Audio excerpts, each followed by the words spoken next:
Welcome back to another episode of the Jacob Johnston Show. So just a couple of programming notes up front. I know that the audio is slightly unaligned with the video.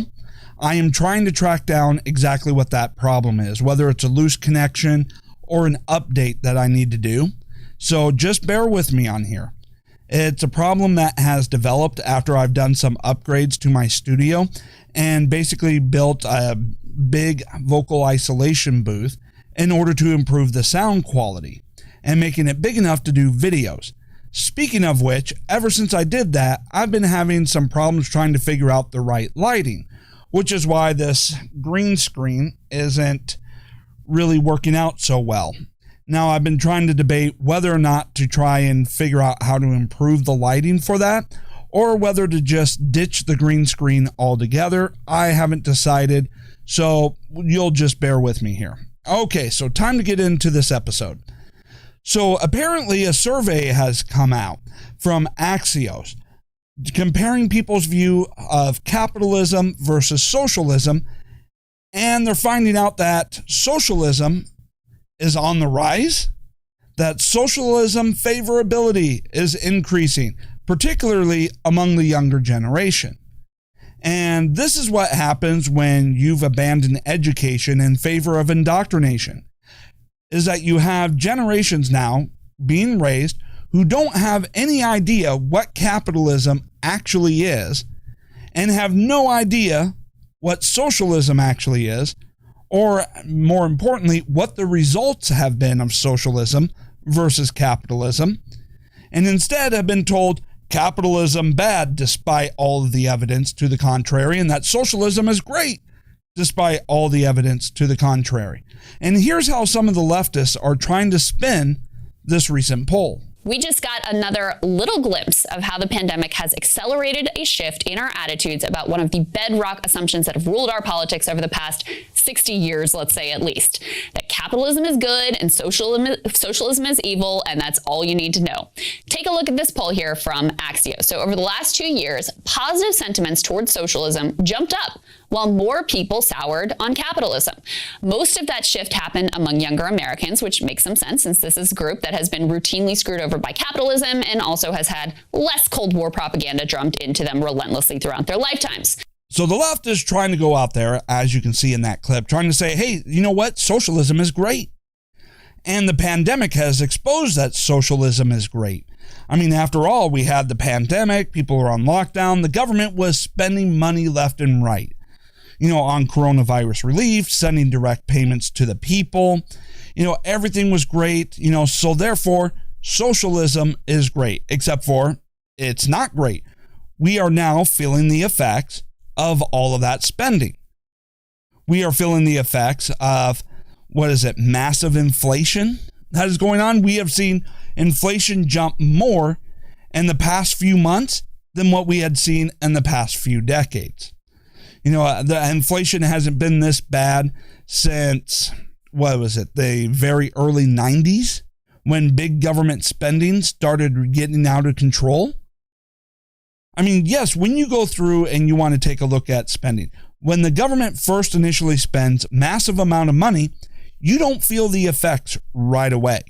Especially when the government tries to go off and manipulate economic policies, lowering interest rates. Eventually, we're going to get into negative interest rates where they charge you and you lose money by putting it into a savings account. We are seeing the price of everything go up, from gas to houses to your groceries. Everything is going up and we are feeling the effects of it. Of course, the idiots are going to try and blame capitalism. Oh, yes, we got a bunch of idiots out there trying to blame the pain and suffering that we are starting to feel because of increased socialist policies, increased spending on socialist programs, and government growing. The more government grows, the worse things get for us. And yet, despite all of that, you want to go off and try to blame capitalism for that? No. Capitalism isn't the problem. What pains we are feeling is because of the increased shift away from capitalism to socialism. But when you have an education system that promotes indoctrination over education and basically lies to their students and engage in ideological subversion, is it any wonder that people can't take a look at what's happening and coming to any reasonable, rational conclusions based off of the actual data and the facts? So what is the shift showing here among the younger generation? Well, let's take a look at what the studies showed. So here is the Axios Momentum Poll, Capitalism and Socialism. Now, of course, this also has somewhat of a dependency on your trust in Axios. But okay, let's go ahead and see what it says.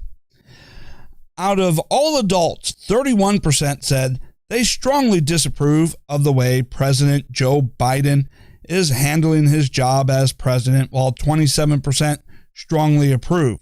The respondents said that the issue that matters most to them are jobs and the economy. Well, you know what? If that is what you think is the most important issue to you, you wouldn't have voted for Joe Biden to begin with. You would have stuck with President Trump, who built one of the best economies we had seen in decades. But that's besides the point. Now, it also says that with healthcare coming in second, out of all respondents, 57% of respondents said that they had a positive reaction to the word capitalism, while 36% said they had a negative response. Notably, men had a more positive response than women, with 68% of men saying they had a positive reaction to the word, and only 48% of women had a positive reaction to the word. Now, when asked about the reaction to the word socialism, 52% of all respondents had a negative reaction, while 41% had a positive reaction. 41%? Are you kidding me? How can there be that many idiots out there? Anyways, the reactions along gender lines were different as well, with 59% of male responding negatively and only 46% of females. Now, of course, as we can tell here, there may be some gender line differences with the whole pie in the sky. Yes, it would be great if everyone got the same amount of money for putting in 40 hours a week of work. But hey, guess what? That's not how anything works. I mean, if you were to go off and say that the person who hardly did anything gets the same amount of money as someone who busts their butt off day in and day out, guess what? The person who works hard has no incentive to continue working hard and adding value to the economy and to inventing and creating things for society. So guess what? Everyone gets lazy. Under socialism, the reason why socialism fails is because everyone realized that there is no point to working hard. That they all go off and say, hey, let the other person work hard. I will take it easy. And guess what? We'll get paid the same. That's why socialism always fails. When there is no incentive to work hard, when there is no incentive to innovate, add extra value to what you're doing, when there's no incentive, nobody does it. Because why should I put in more effort than this person if we're just going to get the same results economically? Now, people don't understand, especially the respondents, what socialism is and what capitalism is. So let me give you briefly capitalism, and I can explain why the left really is starting to dislike capitalism a lot. Capitalism basically says, hey, guess what? If you're talented, you work hard, and you have some common sense and intelligence, you're going to succeed. If you're lazy, untalented, and really have no common sense or intelligence, you're going to suck. You're going to have bad results. See, capitalism, your results are based off of your work. How good you are at doing something. That's what capitalism is. The better you are at something, the more money you're going to make because you provide more value. The less talented you are, the lazier you are, the worse your results are going to be. And guess what? That is actually fair. Now, some of you are going off, yeah, but there's only so many jobs that, an economy can handle, so many businesses that one can build. Yes, I understand that. That's why the cream tends to rise to the top unless government tends to intervene. But that's why you get success is so rare, because so few people actually possess the requisite talent and intelligence and skill set needed to be that successful. And guess what? They build out jobs to do all the things that they don't have time to do, or to do the things in that business that they don't necessarily have the talent for, or is less value added to them than where their talents lie that they can actually do and bring more value to the company. So they create jobs, because after all, if you have several million customers and you're one person, there is absolutely no way you're going to be able to service all 3 million people by yourself. And so they create jobs, and those jobs have different levels. And where you fall at depends on your talents, your demonstrated work history, showing that, hey, you can do more than what you're doing. You have the skill set, you have the drive, you have the insight, the right personality, whatever factors that there are. And the more you work and the more you add value to the company, the more you rise up the ranks. However, if you just show up, punch a clock, and put in the bare minimum effort, you're not going to get anywhere. And for those of you who are talking about the minimum wage, there's several things on there. One, you should not be stuck on minimum wage your entire life. If you start at, say, let's say 25, the average college graduate age with a bachelor's degree. 25, you go into the workforce and you make minimum wage, and you spend the next 40 years of your life working, and you're still in that same type of job, entry level, and never made it up the ladder a bit, then you didn't put in any effort. You just showed up, put in the bare minimum effort to punch a clock. And so therefore, the fact that you are still stuck at the bottom end of the income scale is on you. You being lazy, you not doing anything, you not putting any effort, any planning. You did absolutely nothing to try and work your way up to a higher paying field. That's on you. The company doesn't owe you a raise every single year just because you showed up and did the bare minimum. Just barely did enough to prevent being fired. And guess what? There's only so much a company is going to pay for a particular job, because that job is not really worth that much. It's really meant for those who are in high school and college as part-time jobs, and for those who are just starting off doing something until they can find something better. So they're not going to go off and pay you $50,000 a year to flip a burger. All right, so you have to understand, with capitalism, the results are based on you, your effort, your talent. All right, so yes, if you're lazy and untalented, I can see why you probably don't like capitalism, because you don't want to put in the effort. You just want to sit on your ass and watch Netflix all day. Now, when we go to socialism, oh yes, the lazy love socialism, because they love the idea that, as they put in the minimum effort, they expect other people to work hard, and then they'll just sponge off everybody else. Hey, you know what? I get paid the same as this person, and yet this person has to work much harder than me. Yay! Socialism is this theory that if you just paid everybody the same, just gave everybody, regardless of their job, the same amount of money, and it was all shared equally, that this will lead to some utopia. But that has never been the result, and that has never been witnessed as a result of socialism. You can get socialism to work at short run for like 5, maybe 10 years if you're really, really rich. But after that time, it all comes crashing down, and it's a socialist hellhole. Why do you think everybody that lives in socialist countries are trying to escape socialist countries? Because it sucks. They're all deeply poor, starving, mostly homeless, And there's nothing they can do about it because no matter how hard they work, the government takes it all away from them. And where does most of the money go? Well, to the bureaucrats in charge of government and to the leaders of government. They live the lifestyles of the rich and shameless. And you live off of what? Table scraps. And that's assuming that they actually provide you anything. Now, another reason why socialism always sucks is because under socialism, the government controls everything. The government runs the businesses. The government runs the economy, and they have no incentives for profit.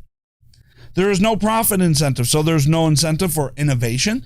There's no incentive for, efficiency. There's no incentive to improve anything. The government decides what's going to happen, how much is going to be created, and then it decides how much money you're going to get.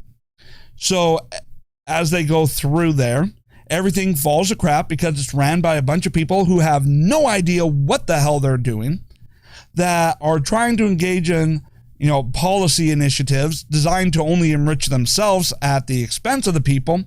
And if they do try to do something to keep the people from uprising, it's usually out of place of complete ignorance and always makes everything worse. Socialism always leads to a complete and total hellhole. So why is it that the left thinks that socialism is great? Because they don't know anything. This is the problem with the left. They don't know anything. They go off and say, well, the college educated doesn't mean squat in 2021. Because we know what the deal is. They're not actually educated. They're indoctrinated. So what they're saying is, the majority of college indoctrinated youths believe this. Well, yes, because you lied to them. If you lied to them and prevent the truth, well, guess what? They tend to go with the lie if that's all they've ever known from the start of their education. Now, this is why the left is freaking out that there are states led by Republicans that are going off and requiring that people learn the truth about communism and socialism from the stories of people that risk their lives to escape those systems. Take a look at this. You could take a look at Cuba. You could take a look at Venezuela. You could take a look at what happened to the Soviet Union and how Russia still hasn't recovered from that disaster. Germany, Nazi Germany. You could take a look at it all. Now, the left will try and point to a couple of countries and go, see, socialism is working. And yet they try to block out when those countries come back and go, no, we're not socialists. We don't engage in socialism. We're capitalists. And those same countries will go, we moved away from socialism because it was destroying us. And we have been moving progressively towards capitalism. And guess what? All of our successes have resulted from abandoning socialism and moving towards capitalism. But you want to know what else is going through? The left is trying to blame the pains that people are feeling financially and economically on capitalism, even though those pains are not the results of capitalism, but the pains that we are feeling as warning signs as we move further and further away from capitalism and implementing more and more socialism. It's like, okay, so let me get this straight. We had capitalism, where the government wasn't really interfering in squat. We had a thriving middle class. There wasn't really much in the way of poor people. The economy was booming. People were able to find jobs. You could live off of one income in the household, so one spouse could stay home with the kids. You take a look at, inflation was relatively low and stable. You had all of that. And then you start seeing the government grow. And as the government grows, it starts implementing more and more socialist policies. And as the government grows, people start to suffer. The middle class is starting to be diminished. You see more and more people landing in poverty, having some food insecurity. And all of that tracks with the growth of government, and also tracks with government spending as they destroy the value of your money. And you haven't figured this out? And as the government continues to implement more and more socialist policies, you haven't figured out how that's worked? Take a look at what's going on right now with all the mass inflation that has resulted from all the government spending during the coronavirus, all those stimulus checks that they sent out directly to you. You thought it was great at the time. You're like, hey, look at this. I got money. Hey, this must mean socialism would be great. And now take a look. We're now starting to feel the pain and suffering from all of that spending. And you want to say, hey, the solution here is to double down, triple down. Hey, let's just destroy everything and go all in on this.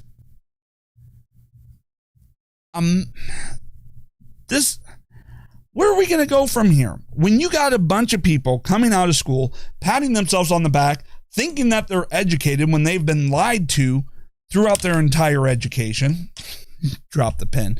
When they have been lied to throughout their entire education, who don't actually know anything about anything of substance. They don't know that there's 3 branches of government. They can't name right that is guaranteed under the First Amendment. They have no idea what the Constitution says. They have no idea what their rights are under the Constitution. They have no idea about the realities of socialism. They don't even know what capitalism is. I mean, heck, we don't even have true capitalism anymore. We have crony capitalism with the government injecting itself into every last bit of the economy, trying to control through regulations. You're going to, every last aspect of business. And you haven't figured out that as the government is assuming more control of the economy, that things are getting worse? You haven't figured that out? I mean, my God, the problem isn't capitalism, it's socialism and our continued slide towards socialism. That's causing all the problems. But I mean, if this is, a true, accurate report, this is scary. When you take a look at this, how many people are, viewing socialism more favorably, how people are wanting to get rid of our constitutional rights, give more power and authority to the government to dictate everything to us. When you take a look at critical race theory and the likes, I mean, there is no doubt where we are in the democracy lifestyle. We're on the decline. Our life cycle, we're on the decline. We are now getting to the point where here in the next 40, maybe 40, if we're lucky, we have about 40 years left before we completely collapse. And there is nothing left for any future generation.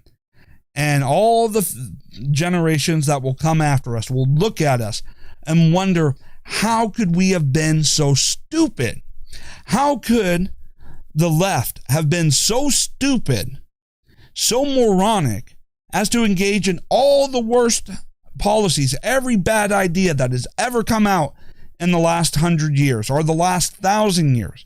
How could they have done that and thought that this would lead to anything but a complete collapse? And then they're going to look at the Republicans and go, how could you guys have even let that happen? You knew what they were doing was complete stupidity. And you didn't do nothing. Sure, you talked about it, but you took no action or anything effective that would stop it. In fact, you even let them cheat and override democracy as often as they wanted to, and you just rolled over and took it. It is frustrating. Seeing the collapse of the country, seeing what has happened to every other country in history that has collapsed, seeing it happening here, being able to see it clearly, knowing exactly where the problems are, knowing exactly what we need to do to reverse it and bring back prosperity to the country, and then seeing every idiot out there completely opposed to saving the country. But of course, the left, on the other hand, maybe it's not because they're stupid that they're going through and doing all of this. Maybe the problem is the fact that they hate the country and they are deliberately doing everything they can to collapse the country. After all, their whole goal is to overthrow the Constitution, the democracy, and replace it with an all-powerful authoritarian government, because don't you know, This country is irreparably evil and systemically racist, and it cannot be fixed. It must be destroyed and replaced. And that explains everything that you need to know about why the left is going through teaching critical race theory to the kids, along with trying to preach to the kids that something as dumb as socialism would be beneficial, and something as great as capitalism is somehow evil. If you want to collapse a country, make sure the kids grow up hating it.